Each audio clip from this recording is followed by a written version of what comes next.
Muy bien.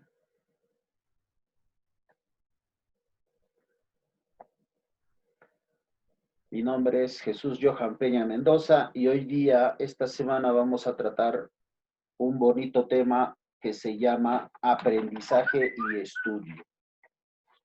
Aprendizaje y estudio. Pero antes de estudiar un poco el tema en sí de aprendizaje, vamos a tratar de concentrarnos en algunos antecedentes de esta. Entonces, en la pequeña introducción vamos a hablar de la maduración. ¿Qué cosa es la maduración?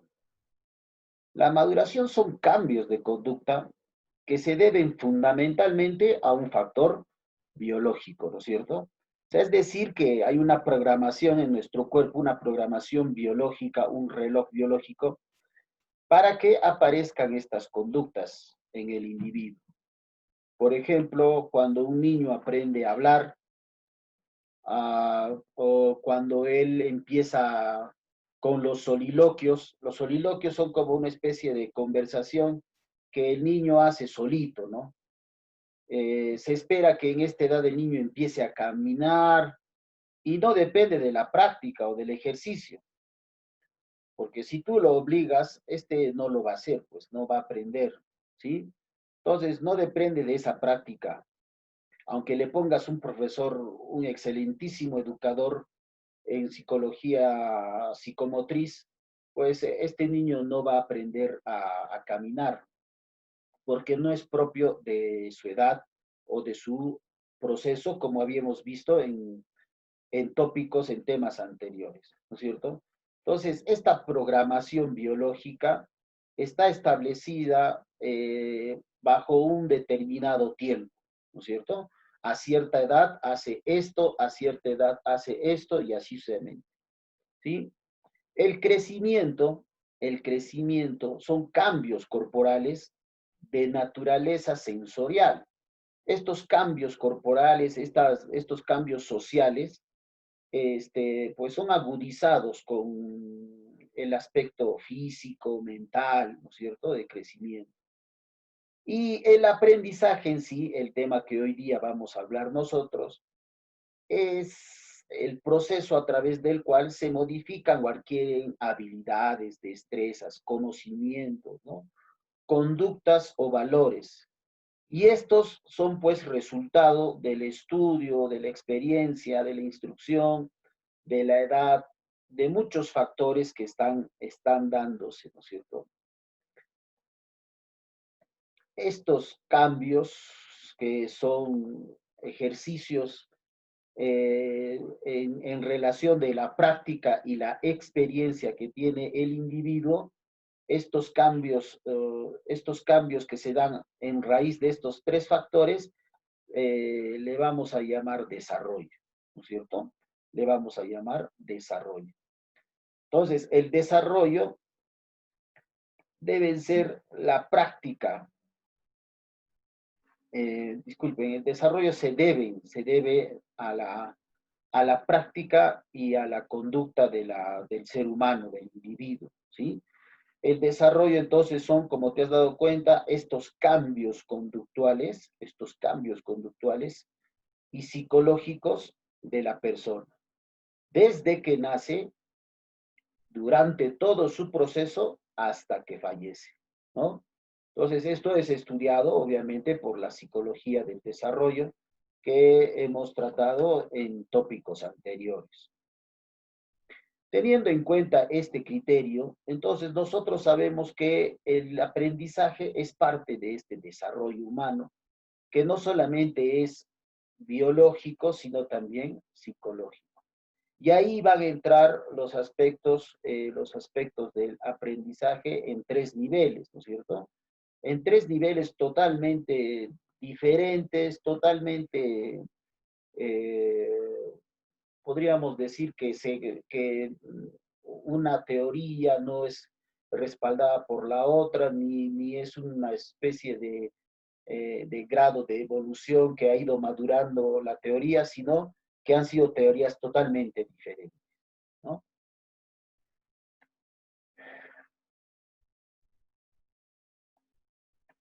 Vamos a la definición entonces de aprendizaje. ¿Qué es el aprendizaje? Dicen que es aquel proceso interno por el cual se origina o se modifica una conducta como consecuencia. Y es un proceso entonces dinámico, es un proceso activo en el que la persona codifica, interpreta la información que recibe, lo hace suya y puede utilizarla como fuera necesario, ¿no? El individuo adquiere conocimientos, destrezas y en general nuevos modos de comportamiento que le permiten alcanzar más eficientemente sus objetivos y satisfacer sus necesidades, ¿no? Entonces, el aprendizaje es ese proceso en el cual, debido a la experiencia, se producen unos cambios que pueden ser relativamente permanentes en nuestras actividades, ¿no es cierto? Pueden ser relativamente permanentes de acuerdo a nuestra necesidad. Entonces, dentro de ella vamos a manejar lo que yo les decía, estos tres enfoques, ¿no? El aprendizaje primero como producto, el aprendizaje como producto. Ahí entra la escuela de la orientación conductista, del cual vamos a hablar más adelante.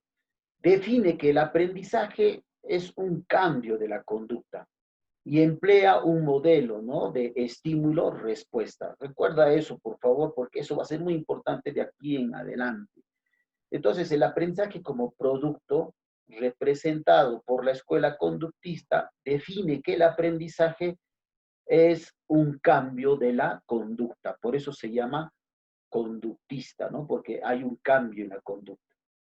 Y emplea un modelo, les decía, de estímulo-respuesta, en el cual el aprendizaje es producto, o sea, lo que aprendes, que es el resultado, es el producto de una relación con los estímulos, ¿no? Que en este caso representarían los antecedentes, ¿no? Los antecedentes. Este modelo no se consideran cambios internos en el proceso psíquico, siendo estos de naturaleza inobservable, o sea, no podemos verlo. Las conductas consideran que no están sujetas a las descripciones científicas. Entonces, para los conductistas, aprendemos nuevos hábitos o respuestas observables, como por ejemplo caminar, escribir, hablar o responder ejercicios de operaciones matemáticas, operaciones en todo sentido. Sus representantes más sobresalientes, pues vamos a encontrar ahí a Pavlov, a John Watson y a Skinner, ¿no? Y a Skinner. Entonces, ese sería el enfoque del aprendizaje como producto. El aprendizaje como proceso es la otra escuela, una escuela antagónica, una escuela que se opone a lo que plantean los antecedidos. Esta es una escuela de orientación cognitivista, ¿no es cierto? Define el aprendizaje como un proceso que produce cambios internos en el sujeto. Se adquiere y modifica saberes, conocimientos, interpretaciones. Los teóricos cognitivistas introducen, aparte del estímulo y la respuesta, introducen en medio el organismo, que es el individuo, la persona, que no necesariamente es un ser humano, sino también puede darse en animales, ¿no? Enfatizando en sus explicaciones los procesos que ocurren dentro del organismo. Inicialmente, esta orientación que define el aprendizaje como un proceso que surge como consecuencia de las críticas al conductismo, son variables de tipo interno, son de variables que, como te has dado cuenta, están al medio, o sea, son mediadoras del estímulo y la respuesta, ¿no? Y por último, una tercera perspectiva, una tercera visión de aprendizaje es pues el aprendizaje como internalización. Esta ya es la internalización, tiene que ver con las relaciones, ¿no? Con la orientación sociocultural. Y esta define al aprendizaje como un proceso de internalización que se origina en la interacción con el medio social, con el medio de afuera, con el medio externo, ¿no es cierto? Y ahí están las tres visiones, las tres perspectivas que nosotros vamos a estudiar de aquí en adelante. A las características del aprendizaje las vamos a definir así. El aprendizaje implica, como nos hemos dado cuenta, no importa qué teoría utilizando, implica un cambio de conducta. Entiéndase como cambio a esa adquisición o a esa modificación de la conducta.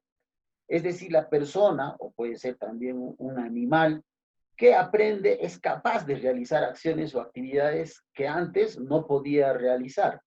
Eso es el aprendizaje. Y el aprendizaje se da en función de estos cambios. Los cambios en la conducta son producto de la experiencia. Los cambios en la conducta son producto de la experiencia. Para aprender se tiene que realizar un conjunto de acciones que permitan luego ejecutar algo con eficacia. Pero también esto implica la exposición reiterada de una situación de estímulos concretos. Esos estímulos concretos se le llama experiencia. Por ejemplo, ustedes cuando han empezado un curso, por ejemplo, un curso que no han hecho en el colegio, por ejemplo, es un curso nuevo. Ese curso, aprender ese curso, por ejemplo, no sé si habrán hecho en el colegio el curso de psicología. Entonces, ahora que yo te estoy exponiendo estos temas, tú estás aprendiendo, ¿no? Estás aprendiendo ese conocimiento nuevo y estás empezando a imbuirte en el tema. Luego, otro ejemplo es el cómo aprendemos a cocinar, ¿no es cierto? De entre ustedes seguro que hay uno que no sabe cocinar. No sabe porque no hubo la necesidad de hacerlo, no sabe porque nunca le llamó la atención la cocina, no sabe porque no sabe, pues simplemente no quiere saber, ¿no? Entonces, yo le propondría a esta persona, para que entienda esto, esta característica, que mañana saque una receta del internet y haga un plato. La pregunta es, ¿esta persona podrá realizar ese plato, la ejecución de ese plato de manera eficaz, de manera eficiente? ¿Podrá hacerlo? Yo creo que no, ¿no? Ya que estos cambios de aprendizaje son producto de la experiencia. Pero si lo empieza a hacer de manera repetitiva, ¿no? Todos los fines de semana, o por A o B, te toca ir a otra ciudad a vivir, vas a tener que cocinarte tú solito, entonces vas a tener que cocinar y vas a ir aprendiendo por experiencia. Segundo concepto dice, los cambios en la conducta son relativamente estables. ¿Por qué dicen que es relativamente permanente? Porque los aprendizajes se encuentran almacenados en la memoria a largo plazo, pero que su permanencia obviamente es relativa. ¿Por qué es relativa? Porque depende pues de varios factores, como yo les decía, ¿no es cierto? En mi caso, por ejemplo, yo aprendí a cocinar de muy, muy joven por una necesidad, por una situación en la cual me he obligado a cocinar, ¿no? Pero hace pues 10 años que no cocino, ¿no? ¿Por qué será? No sé, es como por la misma experiencia que tienen muchos de ustedes de que sus padres les han obligado a criar a sus hermanitos menores y que a cierta edad, que no ha debido ser, ustedes han tenido que encargarse de ellos. Entonces ahora que ya están más grandecitos dirán, pues no quiero saber nada con hijos, ¿no? Entonces, ¿qué aprendes? Pero cuando pase esta situación, cuando tengas que criar a un niño, pues vas a recordar eso que has guardado en tu memoria de largo plazo, ¿sí? esa situación es lo aprendido. Y esto puede ser, como te has dado cuenta, puede ser mejorado o también hasta puede ser reemplazado. 3. Los aprendizajes resultan de la interacción del sujeto con su medio. Los aprendizajes resultan de la interacción del sujeto con su medio. Entonces, por ejemplo, un niño que juega con su mamá, lo mismo que digamos un chimpancé cuando juega con su domador, o un alumno cuando interactúa con su profesor, estas situaciones son pues una relación de interacción entre dos personas, ¿no es cierto? Entre el sujeto que representa el alumno, que representa el chimpancé, que representa el niño, y el medio en el cual está, ¿no es cierto? Por ejemplo, el niño con su madre, el chimpancé con su domador y el alumno con su maestro, ¿no?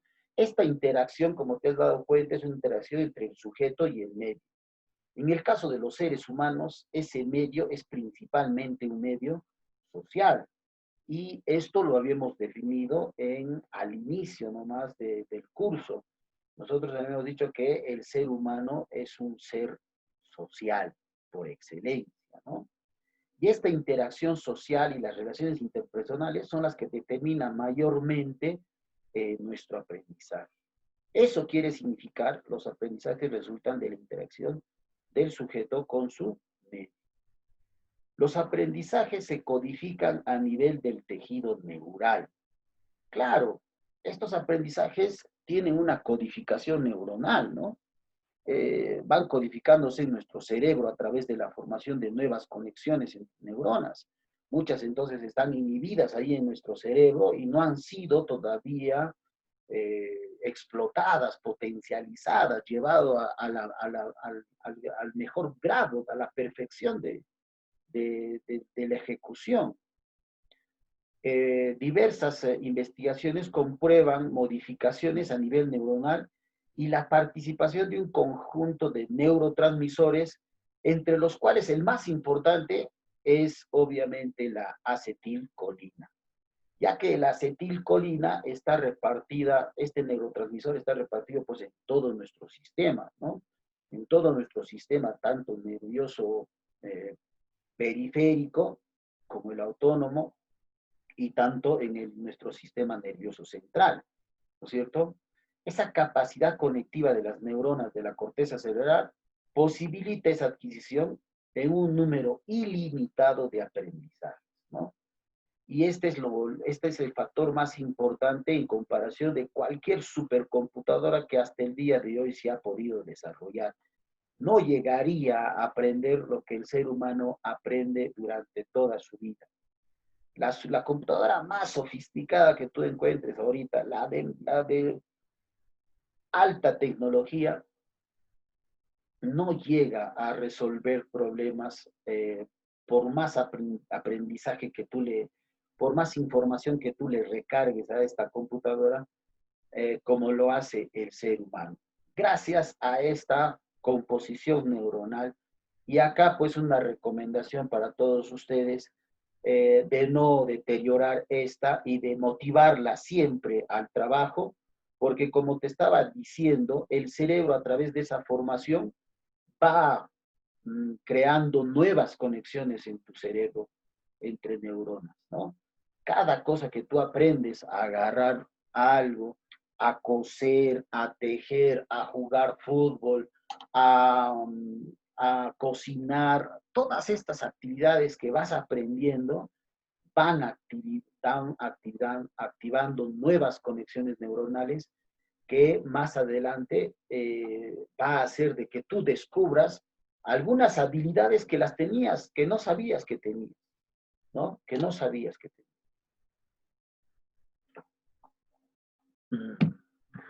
Y por último está, los aprendizajes permiten la continua adaptación al medio físico y social. A mayor aprendizaje, mayor adaptación al medio, ya que esto es educado, esto es aprendido en nuestros entornos, por ejemplo, como los colegios, como por ejemplo si empiezas a trabajar o en tus medios familiares, ¿no? Cuando tú viajas a otra ciudad a visitar a unos parientes.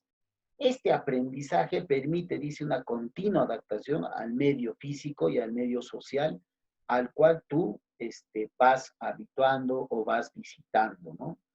Y esto también nuevamente tiene que ver con esta situación anterior, ¿sí? Ya que eso esta actividad permite que los humanos puedan adaptarse a condiciones existentes o las puedan transformar o mejorar, ¿no? Eh, mm, y esto se da también en situaciones, en el caso de los animales, eh, la situación es un poquito más difícil, ¿no? Ya que cada animal está adaptado a su medio y si tú lo sacas de ese medio, pues este animal va a pensar que eh, no está en las condiciones medioambientales, en su medio físico ni social, y entonces va a tenderse a morir, ¿no?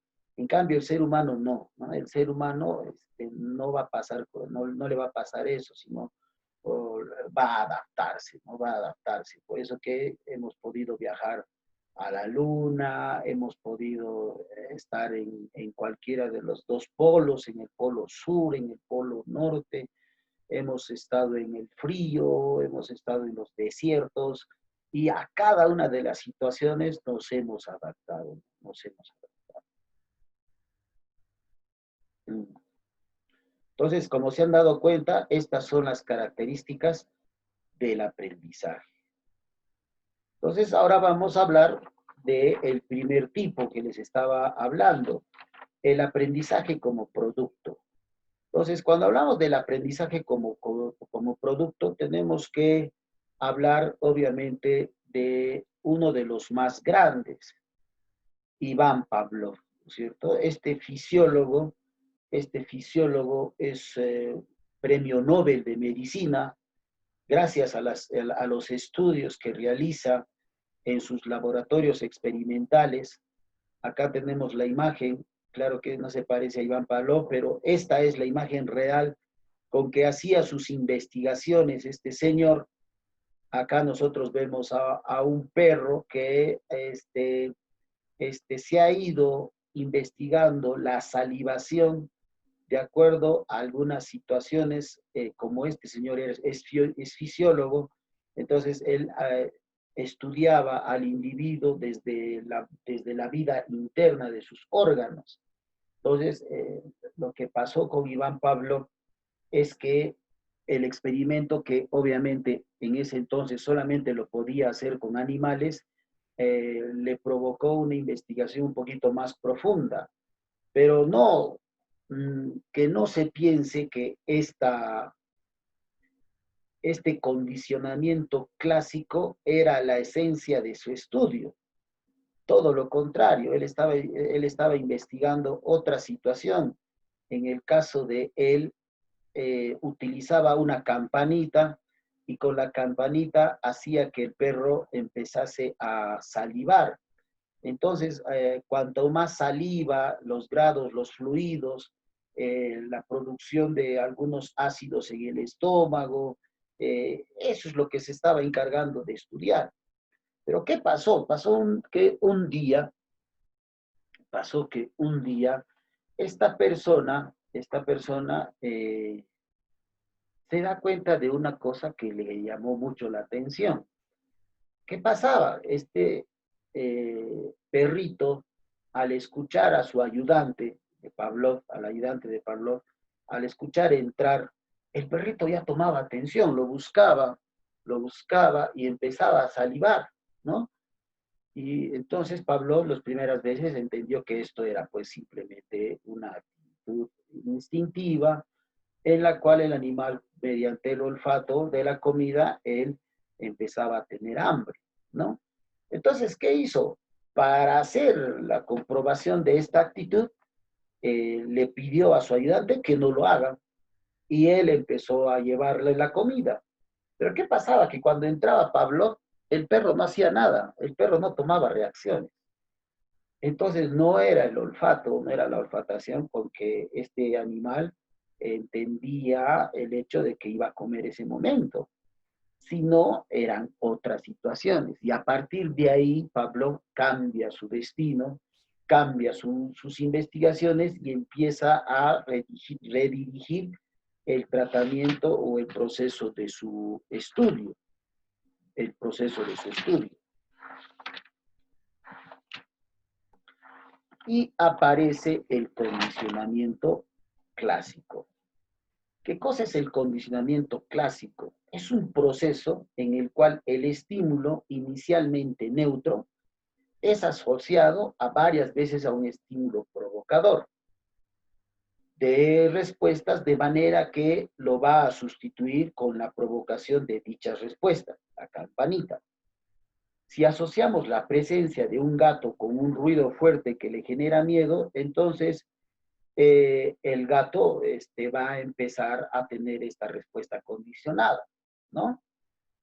Ahorita yo les voy a comentar de un experimento de Watson, pero ahorita vamos a concentrarnos en más o menos cómo se da este proceso.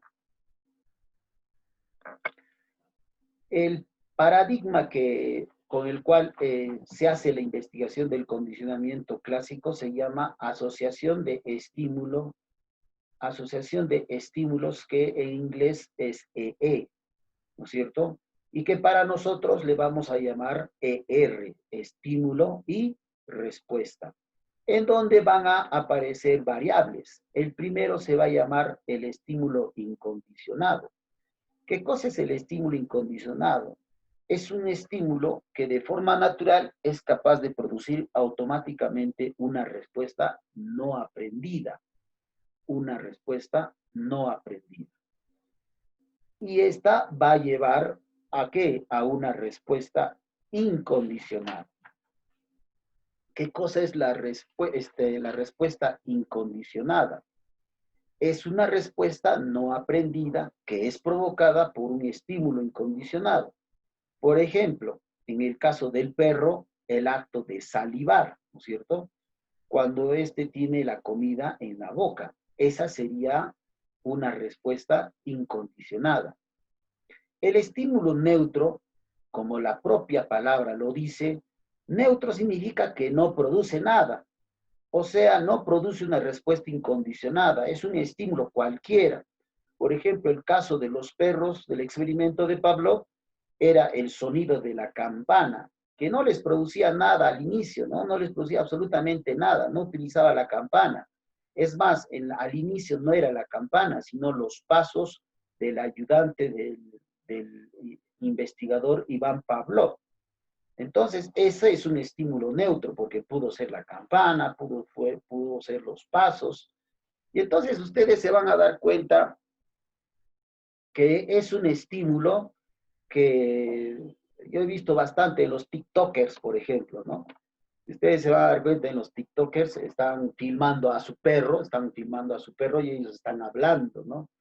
Están hablando y en medio de su conversación aparece una palabra que el perro reconoce, que puede ser, por ejemplo, calle, que puede ser, por ejemplo, el nombre del perro, o puede ser comida, ¿no es cierto? Entonces, cuando está hablando esta persona, no, ay, sí, amiga, que estoy saliendo, pero voy a ir ahorita a la calle, el perro, ¡fum!, para las orejas. Algunos perros hasta se desesperan, empiezan a crear ansiedad. Esa respuesta es el estímulo, pues, disculpen, esa respuesta se llama una respuesta incondicionada, ¿no? Algunos perros hasta han aprendido a traer su correa para que puedan salir con el dueño a la calle, ¿no?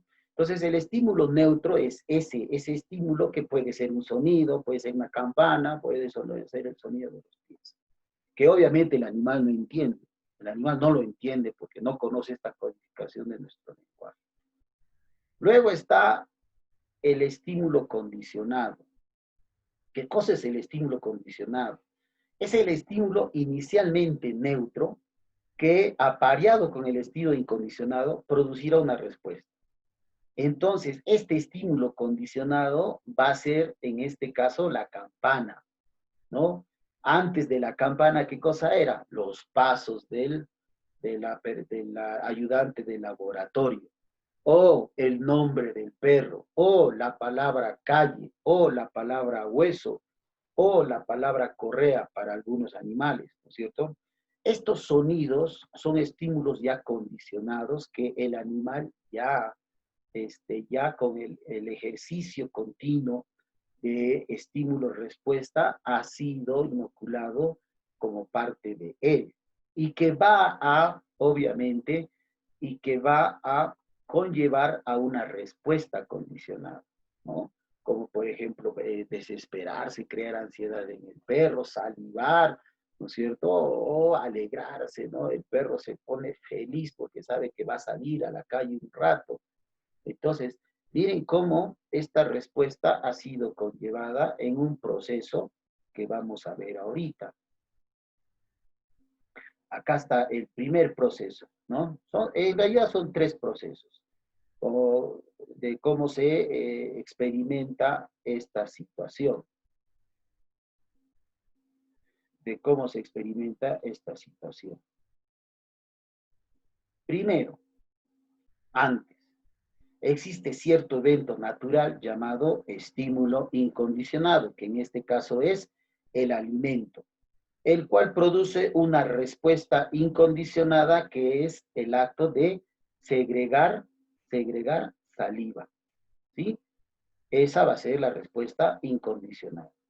Luego encontramos, asimismo, otro tipo de estímulo, el estímulo neutro llamado, como les decía, este estímulo neutro que pudo ser los pasos, pudo ser la campana o algún sonido que el perro reconozca. ¿Sí? Ese es el estímulo neutro. ¿Qué va a llevar a qué cosa?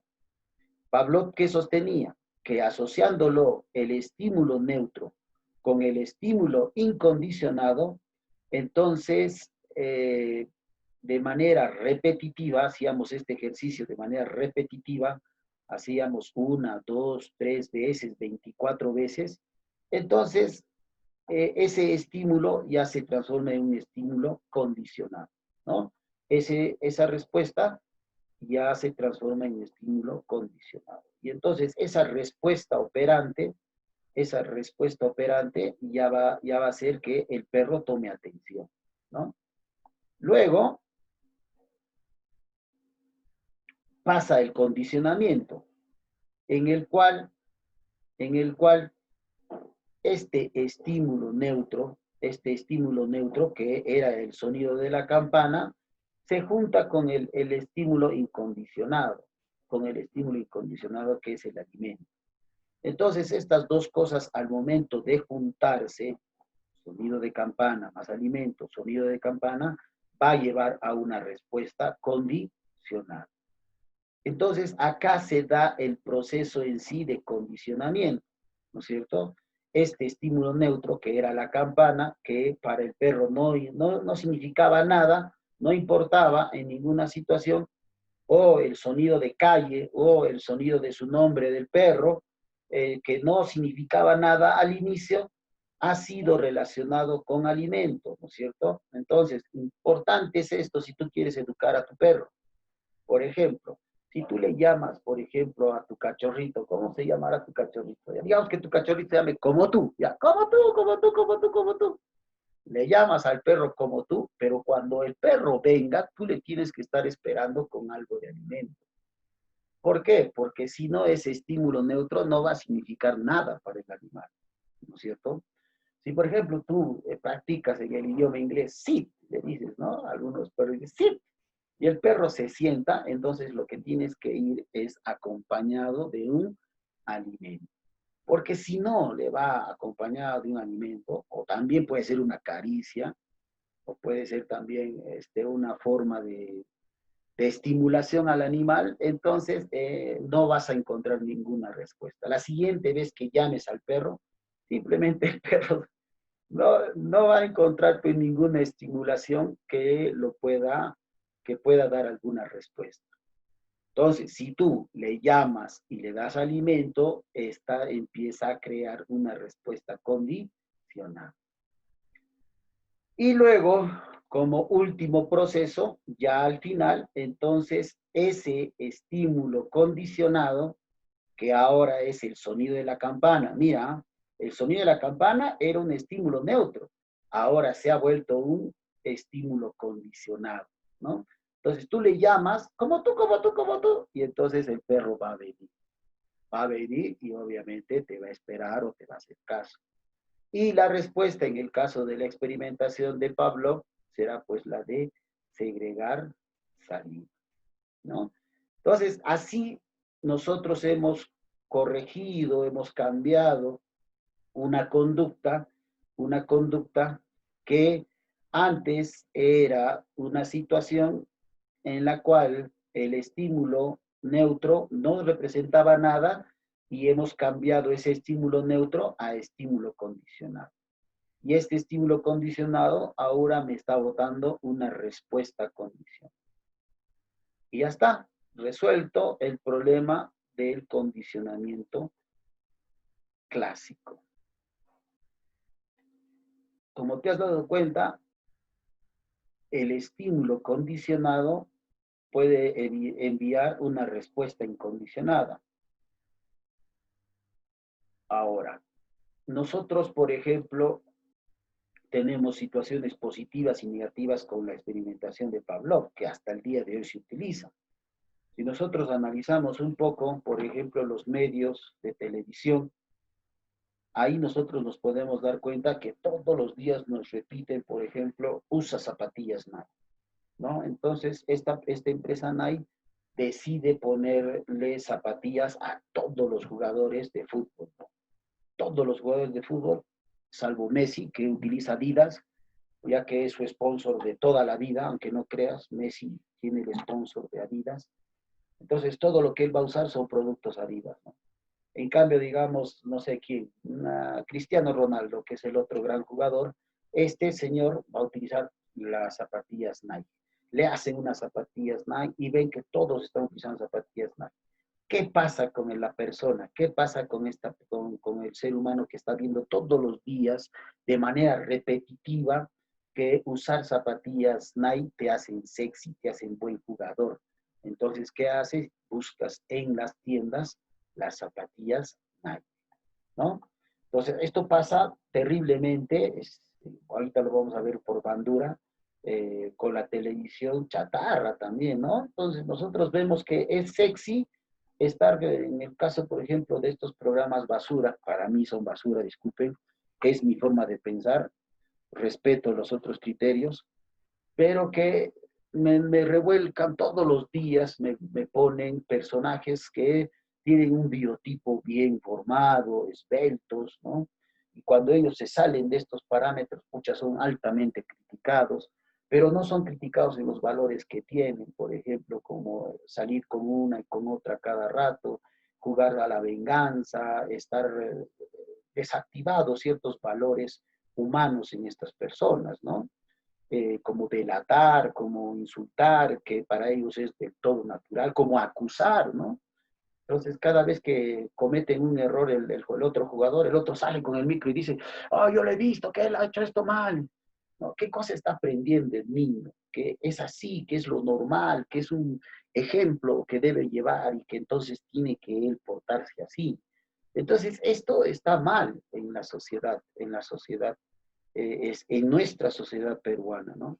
Ese podría ser una situación en la cual se da un tipo de condicionamiento asociado a los estímulos y que es reforzado todos los días con eso, ¿no? Y tú todavía lo sigues viendo, ¿no? Pero de manera positiva también estos refuerzos se pueden dar. Por ejemplo, nosotros tenemos estas arañitas. Yo les cuento mi experiencia, ¿no? Yo he sido aracnofóbico muchos años, porque de muy pequeño estaba yo durmiendo en casa, y bueno, siempre mis casas eran la casa donde yo viviera, pues, antigüita, y entonces había muchas arañas.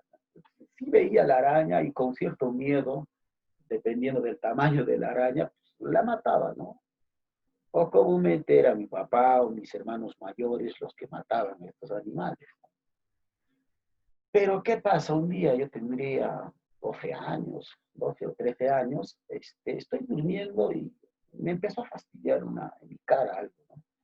Como estás en modo sueño, pues, no le das mucha atención a esta.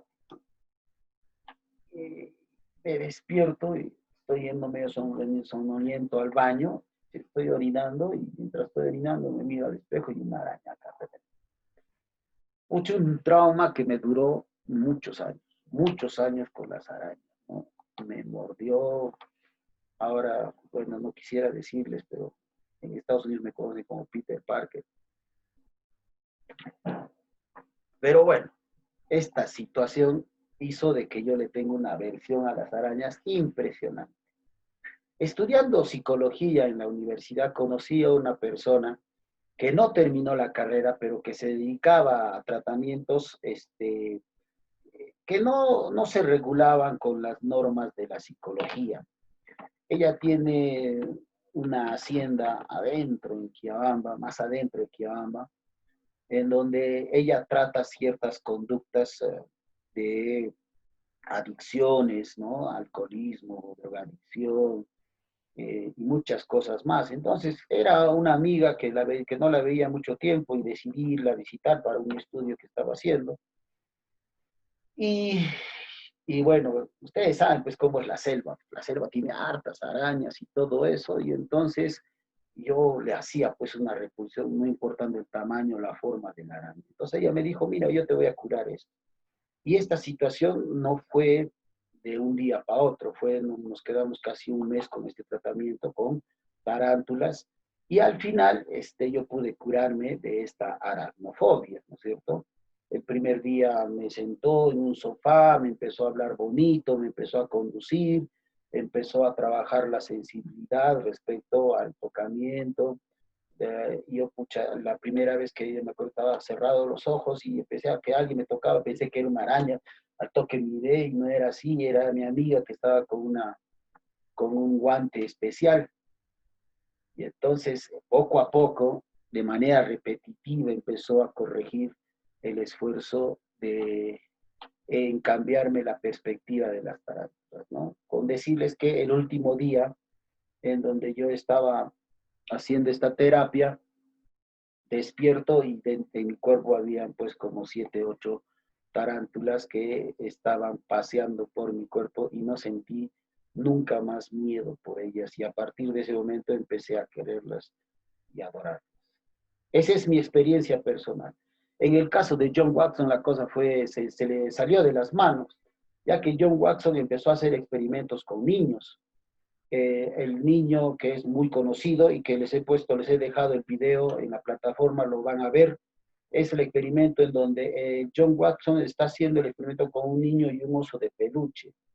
Su ayudante está detrás del niño y cada vez que le ofrece el peluche al niño, el ayudante por atrás realiza un ejercicio fuerte con algo, ¿no? Una tableta, un grito. Entonces, en la primera el niño se asusta, obviamente, y el osito de peluche permanece ahí todavía, ¿no? Y así de manera repetitiva, 3, 4, 5 días, hace el mismo ejercicio con el niño, ¿no? Tanto es así que el niño empieza a tenerle miedo, una fobia al peluche, no quería saber nada, veía el peluche y donde lo veía el peluche, el niño empezaba a llorar desesperadamente. Estas situaciones hicieron que Watson sea pues muy cuestionado por sus trabajos de laboratorio y fuera también de alguna otra forma sus estudios no tenían un valor moral, ¿no? Claro que una de sus estudiantes más adelante trabajó con este niño y pudo corregir esta situación. Entonces, para que se den cuenta que esta situación sí podía controlarse y sí podía corregirse, sí podía corregirse. En el caso de los niños pasa lo mismo. Ahorita vamos a ver a Bandura, en el cual también se da esta situación. Muy bien, vamos ahora al otro principio. al principio del condicionamiento operante. El principio del condicionamiento operante es planteado por Skinner y Thorndike. Estos dos personajes son sumamente importantes y son una escuela distinta, diferente y hasta opuesta. Ellos criticaban bastante los trabajos de los estudios de Watson, los estudios de Pavlov, y ellos empezaron a trabajar un tipo de investigaciones totalmente diferentes. Les decía que en el primer caso era estímulo-respuesta, nada más, ¿no es cierto? A un estímulo condicionado, una respuesta condicionada. Pero ellos pues, pusieron al medio, al individuo, o en este caso al organismo, que puede ser un ser humano o puede ser un animal. Los estudios que hacen Skinner y Thorndike tienen que ver bastante con animales, ¿no es cierto? Todos conocemos la caja de Skinner. En el caso de la caja de Skinner, y luego el estudio de Thorndike, que es la caja, ya también la caja, el gato de Thorndike, estos dos experimentos ya inoculaban otras funciones dentro de él, ¿no? Nosotros acá vamos a encontrar que el condicionamiento operante o condicionamiento instrumental requería de un instrumento, un objeto que se le daba al organismo, que en este caso era una ratita o era un gato, algunas veces eran unas palomas. También están acá los videos para que ustedes los puedan ver, está también en la plataforma. Yo voy a tratar de explicarles de manera teórica esto, pero si ustedes lo quieren ver, el video está en la plataforma. Espero que en la tarde le den una revisadita.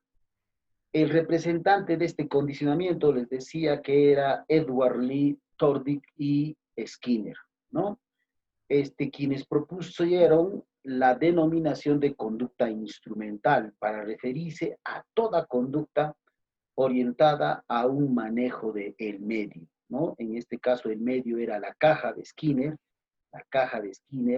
¿no? Y en el caso de Thorndike era esta caja en donde había un ganchito para abrir la puerta y este ganchito que estaba por adentro amarrada y que el gato tenía que aprender a jalar la manivela o la paleta para que la puerta se pueda abrir.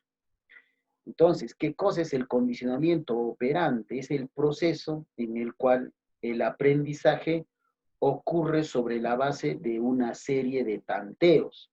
El ratoncito no sabe que jalando la paleta se va a abrir la puerta para que pueda salir comida por el dispensador de comida, ¿no es cierto? No sabe. En este proceso, la respuesta satisfactoria que conduce a la meta se mantiene, ¿no es cierto? Se mantiene. Entonces el ratoncito descubre esta situación, baja la paleta, en el caso del gato, baja la palanca, entonces automáticamente se abre la puerta, se abre la puerta. Entonces, a ese proceso de ensayo y error, porque esto lo van a hacer varias veces, es más, en el caso de Thorndike, dos gatos de los 16 gatos con el que hizo la experimentación, no respondieron de esta forma, ¿no? Un gato porque era un poquito viejo y el otro gato era porque era totalmente flojo el gato, ¿no? Entonces, el por qué había que averiguar, ¿no? Pero obviamente en su experimentación de 16 gatos, que dos no respondan de la misma forma, no significa que el experimento sea, no haya sido productivo, todo lo contrario, ¿no? Entonces, acá nosotros tenemos un estímulo discriminativo, una respuesta operante y un estímulo reforzador. Un estímulo reforzador, ¿no? Entonces, acá nosotros vamos a referirnos un poco a esta ecuación, al estímulo discriminativo, a la respuesta operante del organismo y al estímulo que refuerza esta situación, ¿sí? Eh, el primer principio que vamos a encontrar nosotros es el que, digamos, una respuesta operante va a ser va a ser producto de un antecedente que es el estímulo discriminativo. ¿Cuál es en este caso el estímulo discriminativo? El estímulo discriminativo es que jale la palanquita para que salga la comida por el dispensor de comida. Y la respuesta operante va a reforzar la actitud del organismo, va a reforzar la actitud del organismo. Y entonces se va a dar como una consecuencia el resultado de ese trabajo.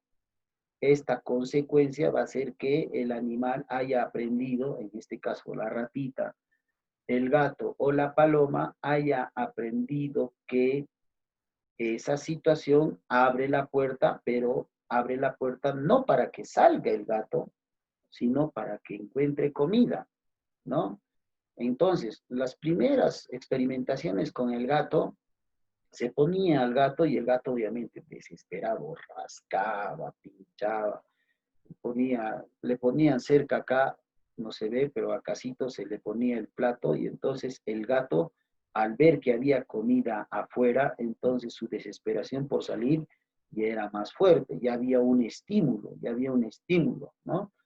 Este estímulo es el reforzador, este estímulo va a ser el reforzador, ¿sí? Entonces, estos dos pioneros de la experimentación, estos dos pioneros de la experimentación, especialmente en animales, crearon estos principios que los vamos a empezar a explicar. El primero se llama el principio de reforzamiento. ¿Qué es el principio de reforzamiento? El reforzamiento es la conducta que logra que haya un estímulo que incremente la posibilidad, la probabilidad de que se vuelva a presentar esa misma conducta más adelante.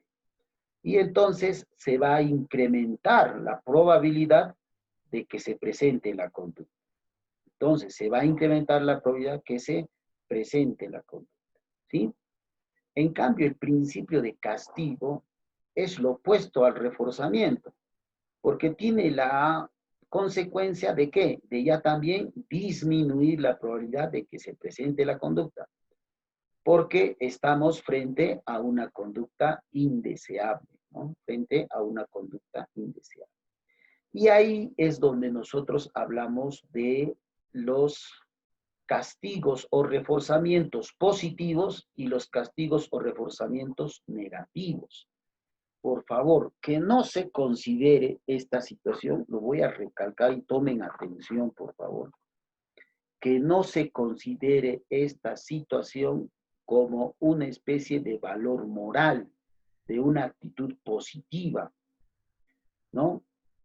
No tiene esa connotación moral, ¿no? No tiene esa situación positiva de decir, por ejemplo, oye, estás caminando, se tropieza alguien y al momento de tropezarse se cae y tú le recoges y ese acto, es un reforzamiento positivo. No, no, no, no. Eso sería un valor de criterio moral. Nosotros vamos a considerar como positivo, como un criterio aritmético, como un criterio aritmético. Recuerda esa palabra. Para que puedas cambiar este criterio de valor moral a un criterio de valor aritmético, ¿sí? De valor aritmético. Eso quiere decir que positivo significa sumar, significa producir la conducta y tiene la propiedad de entregarse, de adicionar un estímulo, de incrementarse el estímulo. Es decir, si hizo la tarea bien el niño, por ejemplo, al momento de hacer la tarea, si este niño ha hecho bien la tarea, entonces el estímulo sería, pues, el estímulo positivo sería, pues, darle un premio, ¿no? Esto se utiliza bastante con los niños en las escuelas, ¿no? Entonces, un niñito que hace rápido y hace bien su tarea, ¿qué hace la profesora? Agarra y ¡pah! Le pega una calcomanía, una carita feliz. Ese es un reforzamiento positivo, ¿no? Entonces, ese reforzamiento positivo puede darse no solamente necesariamente con premios, sino también con algunas situaciones morales, ¿no? Como las felicitaciones, la de decir, muy bien, has hecho bien tu trabajo, felicitaciones, ¿no? Entonces, ese estímulo para el niño va a ser gratificante. Ese es un reforzamiento positivo, ese es un reforzamiento positivo, ¿no? Ahora, ¿cuándo es, por ejemplo, negativo? ¿Cuándo es negativo?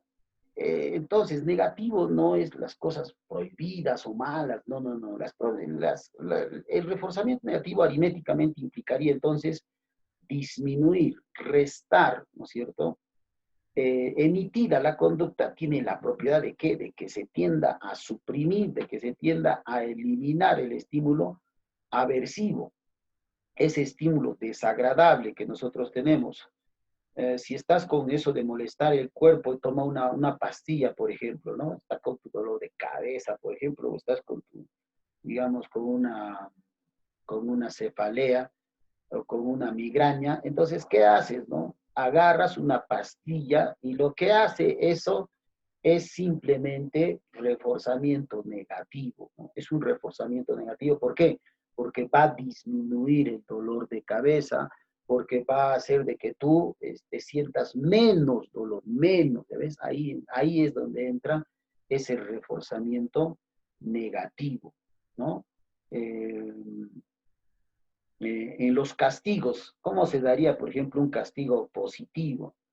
Aunque no crean, a ver, por ejemplo, un castigo positivo, ¿cuál sería? Eh, digamos, el niño se portó mal, ¿no es cierto? No hizo su tarea, no estudió. Entonces, por ejemplo, un castigo positivo, ¿cuál sería? Sería, pues, el hecho de llamarle la atención, ¿no? De decirle, oye, ¿qué está pasando? ¿Por qué no has hecho tu tarea, ¿no? Esa reprensión representa, pues, un castigo positivo. Aunque no creas, un castigo positivo también sería, y ahí está un poco el dilema o las situaciones morales que ahorita se cuestionan, el hecho de jalarle la oreja pues al niño. Si tú le jalas la oreja, el niño va a entender que este castigo es una situación positiva, ¿no? Es una situación positiva, ¿sí? Ese sería un castigo.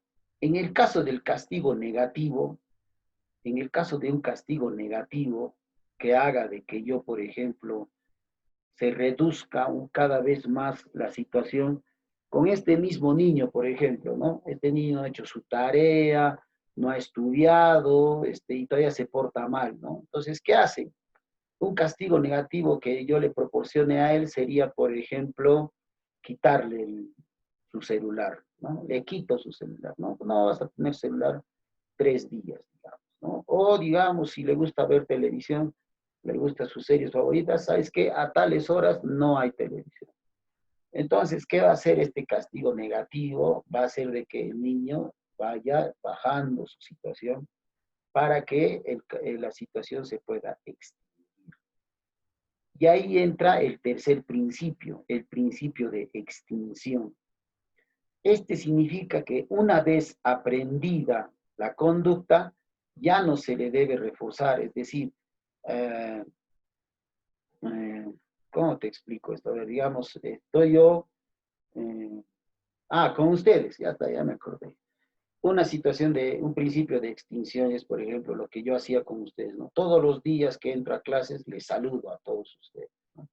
La única que me responde creo que es la secretaria de la academia y por ahí uno que otro alumno, ¿no? Entonces, si no me responden, ya no voy a saludar, pues.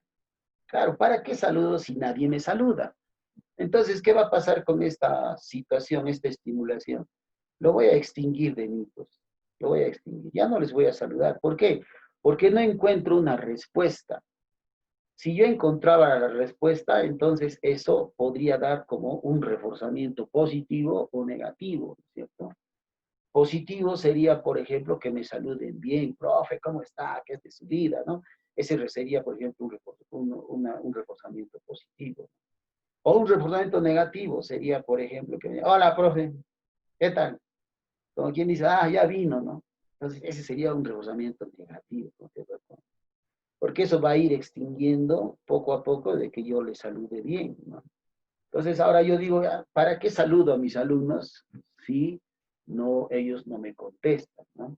Entonces, para que no quede mal, la secre nomás es la que agarra y me dice, hola, profe, buenos días. Entonces, esa situación, ese principio va a hacer de que se extinga, ¿no? Entonces, cada vez que yo vea a alguien, pues ya no le saludo. ¿Por qué? Porque no me saluda, ¿no? Entonces, mi principio se ha extinguido en mí y yo ya no practico eso, ¿no? Entonces, así es como se explica este principio de extinción. Vamos al modelo observacional. También hay un video donde ustedes van a ver el modelo observacional planteado por Alex Bandura, ¿no? El principio de Alex Bandura. En el caso de Alex Bandura, acá nosotros vamos a ver algunos experimentos que él ha hecho y nosotros, algunos experimentos con los que nosotros vemos acá adelante en sí, ¿no es cierto? Él hizo un estudio con su muñeco Bobo, que justo está en este video, el cual ustedes van a ver que una profesora lleva a sus alumnos a un laboratorio y los pone en una sala aparte y ella pasa a otra sala. Y en esta sala encuentra a un muñeco Bobo. Este muñeco es un muñeco de hule que se mueve de para un lado y para otro. Entonces, lo primero que hace la profesora es mirar, ¿no? Es ver, lo empieza a tocar y empieza a meterle puñetes. Empieza a meter puñetes, lo golpea, lo lanza al aire, ¿no? Entonces, eso están viendo los niños, ¿no? Entonces, ¿qué hace? Se va la profesora, ¿no? Y luego invita a los niños a pasar para ver qué hacen. Adivinen qué hacen. Los niños empiezan a golpear al muñeco Bobo, a copiar o a imitar todas las actitudes que tenía, en este caso, la profesora, ¿no? De ahí la importancia de que los profesores siempre muestren con el ejemplo y con las actitudes todo lo bueno y lo bonito de la vida, ¿no? Porque eso es lo que están copiando. Lo mismo pasa con el televisor. Si tú sientas a un niño, por ejemplo, al frente de un televisor y le pones todos los días violaciones, robos, saqueos, violencia, que le engaña a su mujer, que matan todos los días, el niño va a entender que eso es normal, que eso es natural. Y entonces va a empezar a interpretarlo como una actitud que es así. Esa es, ese es el modelo observacional o vicario de Albert Bandura, ¿sí? ¿Cómo se desarrolla este aprendizaje vicario? Dice que en nuestro cerebro se hallan unas células nerviosas que se llaman las neuronas espejo, las cuales se encargan de la función empática y esta nos permite imaginar cómo experimentamos determinadas situaciones al mismo nivel que si de verdad nosotros fuéramos los protagonistas. Uno de estos aprendizajes vicarios se llamaba el efecto camaleón, mediante el cual tenemos que imitar de manera inconsciente a las personas a las cuales estamos relacionados con el día a día. Si el niño está todos los días viendo esto, entonces va a entender que eso es normal y él va a empezar a tomar esas mismas actitudes. Mi papá grita, le grita a mi mamá, ¿no es cierto? Mi papá le grita a mi mamá y mi mamá me grita a mí, ¿no es cierto? Entonces, ¿yo qué voy a hacer? Yo también le voy a gritar, pero no solamente le voy a gritar, sino voy a mejorar y hasta perfeccionar esas actitudes y voy a empezarlas a llevar a la perfección. Para esto, existen los elementos del aprendizaje observacional. El primero se va a llamar atención. Dice que para aprender es necesario prestar atención, con lo cual todo factor que altere este nivel de concentración alterará pues la observación de la persona o del individuo, o tal vez lo disminuirá, ¿no? Este entonces va o reforzar o alterar o disminuir la imitación de la conducta. A eso se le llama el primer proceso, el primer elemento, la atención. Luego está la retención. Dice que la retención es todo aquello que podemos ver y lo almacenamos temporalmente en nuestro cerebro mediante las reproducciones verbales o las imágenes, ¿no es cierto? Acá nosotros estamos viendo, ¿no? Acá, por ejemplo, estamos escuchando, ¿no? Y acá estamos ejecutando, ¿no? Estas acciones las estamos guardando, las estamos reteniendo, las estamos almacenando temporalmente en nuestro cerebro y va a quedar como una especie de modelo, ¿sí? Este modelo tiene la intención, como les decía, de mejorar o perfeccionar la actitud del individuo.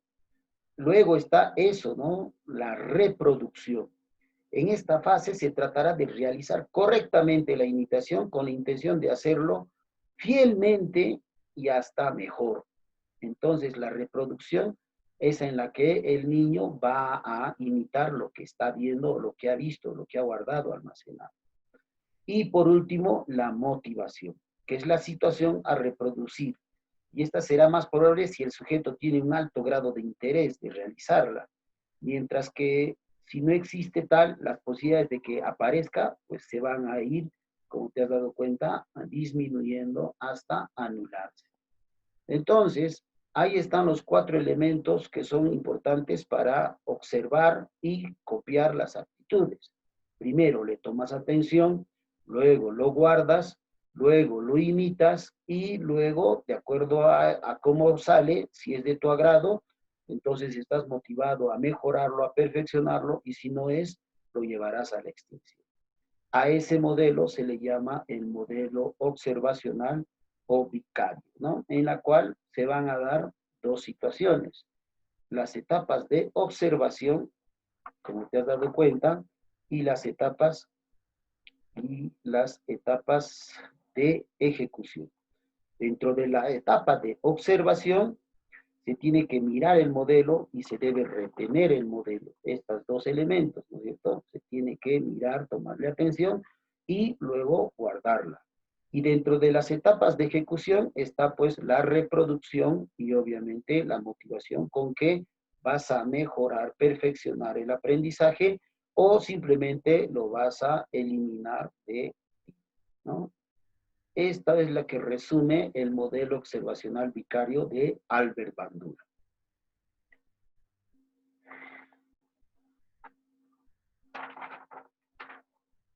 Pasamos a las 5, vamos a hablar de uno de los más grandes constructivistas, que es el señor Jean-Paul Piaget.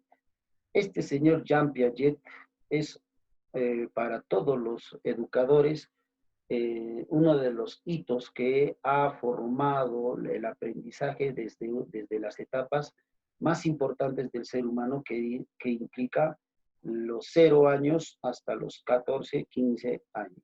La teoría cognitivista es utilizada en el hoy por hoy por muchos trabajos educativos en todas partes del mundo, ¿sí? Jean Piaget sostiene que el ser humano construye, por eso se llama constructivista, conocimientos a partir de la enseñanza, pero esto lo va complementando en base a las etapas del desarrollo físico en el que vive, ¿sí? En base al desarrollo físico en el que vive. Crea la teoría genética en el que el ser humano desde que es muy pequeño aprende automotivado, buscando conocimientos, creando teorías y comprobándolas en función de 4 etapas que están acá. Acá están las 4 etapas. La primera etapa es más o menos la que conocemos como la etapa motora o sensorial. Esto se da de más o menos los 0 a los 2 años, en donde el niño aprende a controlar sus movimientos motores, aprende también sobre los objetos físicos a partir de lo que toca y de lo que ve, ¿no? Luego está la etapa preoperacional, que es más o menos desde los 2 a los 7 años. Acá el niño desarrolla lenguaje y las habilidades de relacionarse con otros, las relaciones de comunicación. Luego, entre los 7 y los 12 años está la etapa concreta o operacional, desde los 7 a los 12 años, ¿qué hace? El desarrollo, el entendimiento y el uso de conceptos abstractos, que, o sea, la palabra va tomando sentido con lo que dice y lo que hace. Y dentro de la última etapa, la etapa de formación operacional, que es más o menos desde los 12 hasta los 15 años, es el desarrollo sistemático del razonamiento lógico, Nosotros vamos a trabajar bastante con este señor, es importante conocerlo y desde varios puntos de vista lo hemos ido estudiando en varias balotas, en varios temas anteriores. Para terminar, les presento al señor David Ausberg. Postula que los individuos aprenden cuando son capaces de encontrarle un sentido a ese aprendizaje, lo que se lograría a través de la activación de ciertos esquemas previos a partir de su experiencia y la relación de estos con los elementos que están aprendiendo de manera de poder desarrollar un aprendizaje importante, un aprendizaje significativo, superando la memorización de contenido, ¿sí? Esta es muy importante y esta se utiliza ahorita en sistemas educativos, por ejemplo, mexicanos, del cual nosotros copiamos mucho los trabajos de investigación de aprendizaje y que son llevados a la educación en los colegios. Este señor hace un trabajo bastante con este aprendizaje significativo que implica 3 etapas, implica 13, estas etapas, disculpe. Los conocimientos previos, juntado con las experiencias vividas, ¿no es cierto? Entonces, estos individuos van a tener 2 tipos de aprendizaje, ¿no? Algunos le tomarán pues sentido, le darán mayor significación, mayor importancia, y entonces lo aprenderán, ¿no? Y otros no le encontrarán sentido, no le encontrarán importancia, y entonces no lo aprenden, no lo aprenden. Entonces, ese valor significativo que ustedes ahorita están viendo, ese valor significativo es el que hace de que tú discrimines, de que tú aprendas o no aprendas una situación. Así ha pasado, por ejemplo, en el curso de matemáticas para muchos de ustedes. Al profesor les ha enseñado matemáticas y ustedes ha habido 2 grupos de personas que han estado ahí.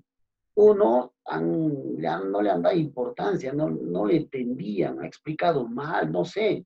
Ha habido un factor de que haga de que no le encuentre importancia ni sentido a lo que el profesor enseñaba. Entonces no lo aprenden. ¿Por qué? Porque no lo extinguen, no quieren aprender. En cambio, ha habido otro grupo donde sí han practicado, han visto el primer ejercicio y lo han resuelto. El siguiente ejercicio y lo han resuelto. Entonces le han encontrado sentido y lo aprenden.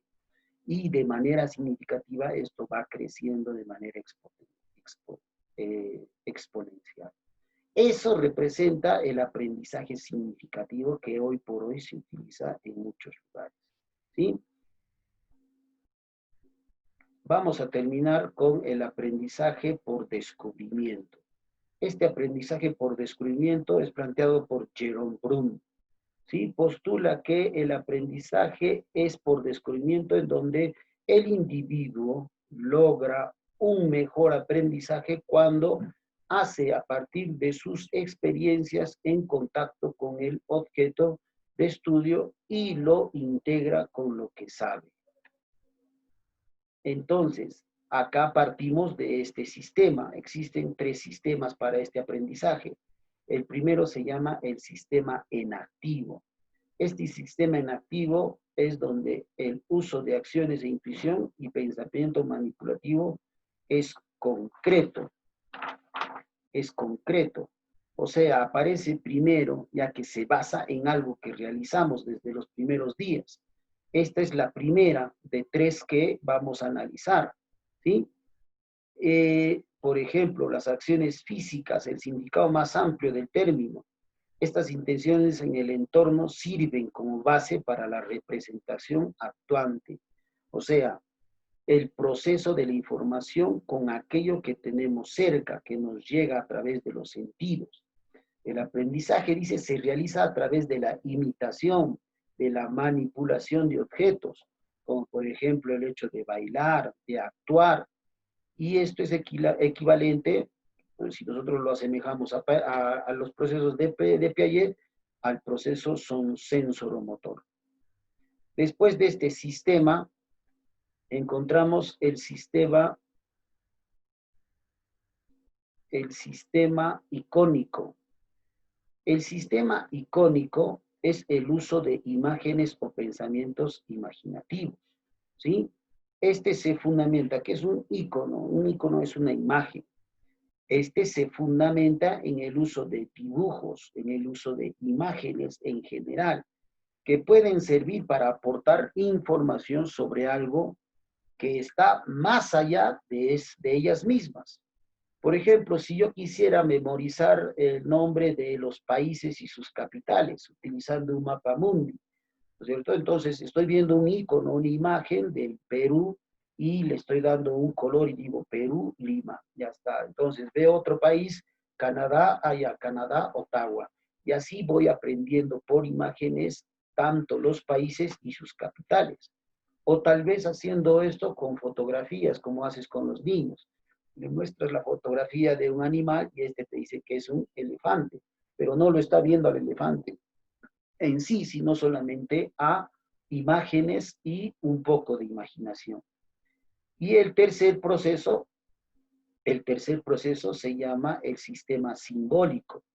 Este se basa en el uso del lenguaje, en lenguaje tanto verbal como no verbal, ¿sí? Es el sistema simbólico más complejo que existe y es a través de este modelo de aprendizaje como se accede a los contenidos y procesos relacionados con la abstracción, ¿sí? Aunque el modelo simbólico es el último en parecer, Bloom recalca y enfatiza que los otros siguen produciéndose y se aprenden de este modo. Eso quiere decir que va a crear un círculo vicioso con los otros dos sistemas, ya que el primer sistema en activo, que es con los movimientos físicos, va a encajar al sistema icónico y de él al sistema simbólico, en ese orden, y luego otra vez se van a interrelacionar y van a interactuar entre ellos. ¿Bajo qué procedimientos? Bajo el procedimiento de la inducción, que es el aprendizaje por descubrimiento, y la deducción, que es el aprendizaje por razonamiento. Con estos dos elementos, entonces se va a cerrar el círculo y se va a crear un aprendizaje. Entonces, primero es los esfuerzos físicos, luego las imágenes simbólicas y, disculpen, las imágenes icónicas, y luego los símbolos que representan el lenguaje oral o escrito. El lenguaje oral o escrito.